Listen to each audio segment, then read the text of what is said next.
안녕하세요. 국방 이슈로 한 걸음 더 들어가 지식을 쌓고 유식해지자.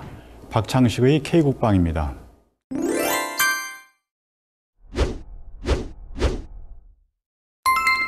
국방 분야에서 괜찮은 신간이 한 권 나왔는데요.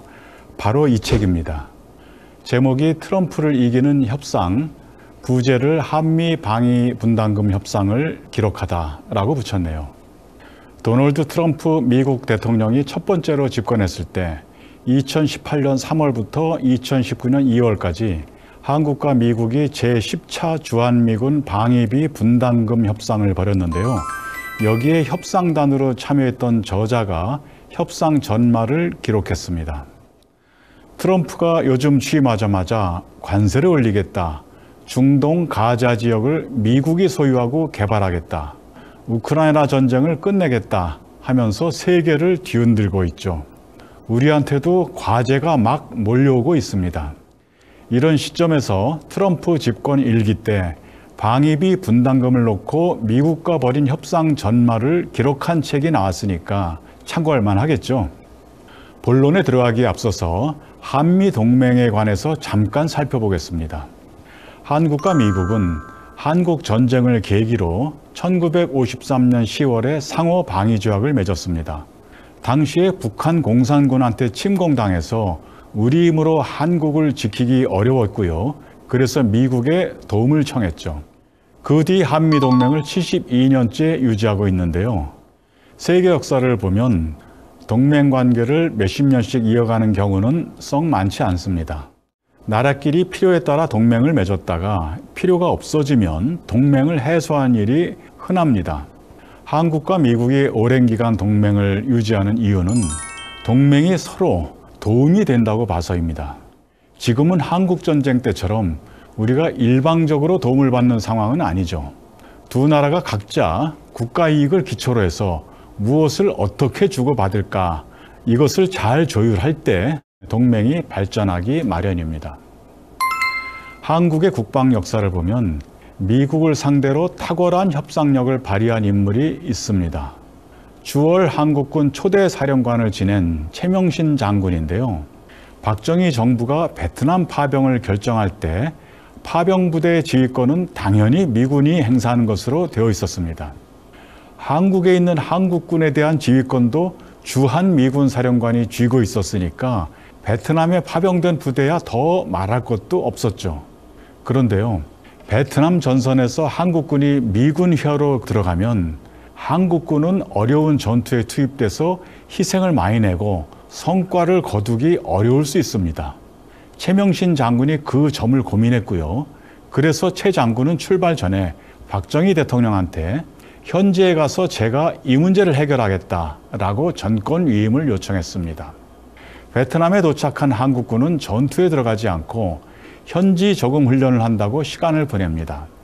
동시에 미군 장성들을 끈질기게 설득하고 협상한 끝에 한국군에 대한 독자 지휘권을 확보하고야 맙니다. 웨스트모어랜드 주 베트남 미군 총사령관도 당시에 최명신 장군이 보여준 자세와 설득력을 높이 평가했습니다. 이렇게 끈기와 지혜를 발휘한 끝에 한국군은 인명 손실을 최소화하고 작전에서 성과를 냈습니다. 도널드 트럼프 미국 대통령이 두 번째 본인 임기를 시작했습니다.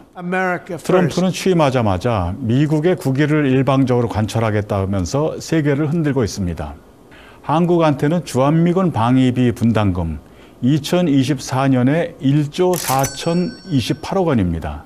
이 금액을 지금보다 10배쯤 늘려서 받아내겠다고 진작에 공언했죠.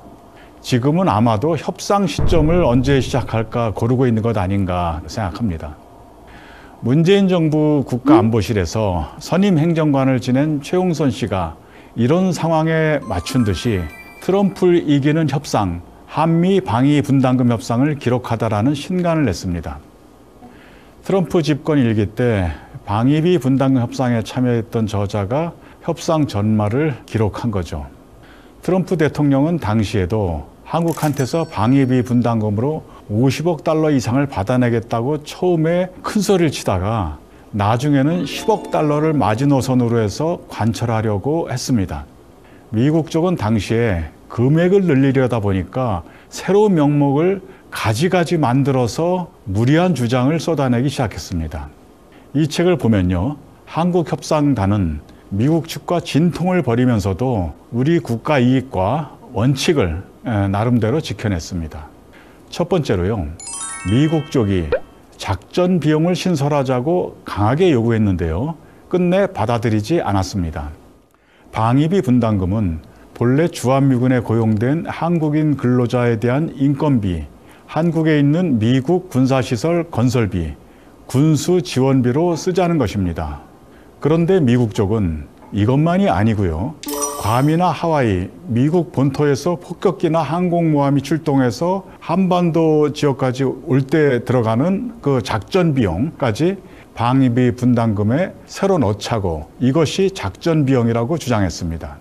예를 들면 B-1B 랜서 폭격기 한 대가 괌 기지에서 한반도로 한 차례 출격할 경우에 30억 원에서 40억 원이 든다고 합니다. 항공모함 전대가 한 차례 한반도 부근에 와서 훈련하면 400억에서 500억 원 정도가 든다고 합니다. 미국에서 발진하는 전략자산 전개 비용은 주한미군 지휘협정과 한미 방위비 분담금 협정에 해당하지 않는 것이었습니다. 이런 원칙을 바탕으로 해서 우리 협상단은 미국 쪽 요구에 넘어가지 않았습니다. 두 번째입니다. 방위비 분담금을 활용한 역외자산, 정비 지원 관행을 대폭 개선했습니다. 주한미군 기지에서 미군이 사용하는 장비는 방위비 분담금을 사용해서 정비할 수 있습니다. 그렇지만 일본이나 미국에 있는 장비는 다르죠. 이 장비가 한국 방위를 위해 사용하는 장비라고 특정하기가 좀 어렵습니다. 그런데도 그때까지 주한미군 항공기 정비 비용보다 훨씬 많은 돈을 일본과 미국 본토에 있는 미군 항공기를 정비하는 데 그동안 사용해 왔습니다. 제10차 방위비 분담금 협상에서 한국과 미국 양쪽은 잘못된 관행, 잘못된 역외자산 정비 지원 관행을 바로잡기로 합의했습니다. 그 결과로요, 2020년 이후에 한국 영토와 영해 바깥에 배치된 미군 자산을 정비하는데 방위비 분담금을 쓰는 규모가 많이 줄었습니다. 세 번째입니다. 1조 389억 원 규모로, 이건 2019년 기준입니다. 이 규모로 총액과 현금 지원 비중은 늘려줬습니다. 하지만 그중에서 현금은 주한미군 부대에 근무하는 한국인 근로자 인건비에 많이 사용하도록 했습니다. 윤석열 정부는 트럼프 재선에 대비한다고 2024년 중에 바이든 행정부와 2026년부터 2030년까지 적용할 방위비 분담금 협상 제12차 협상을 미리 벌였습니다. 우리의 경우는 국회 비준까지 마쳤습니다. 트럼프는 이 합의를 무시하고 재협상을 요구할 것으로 예상됩니다.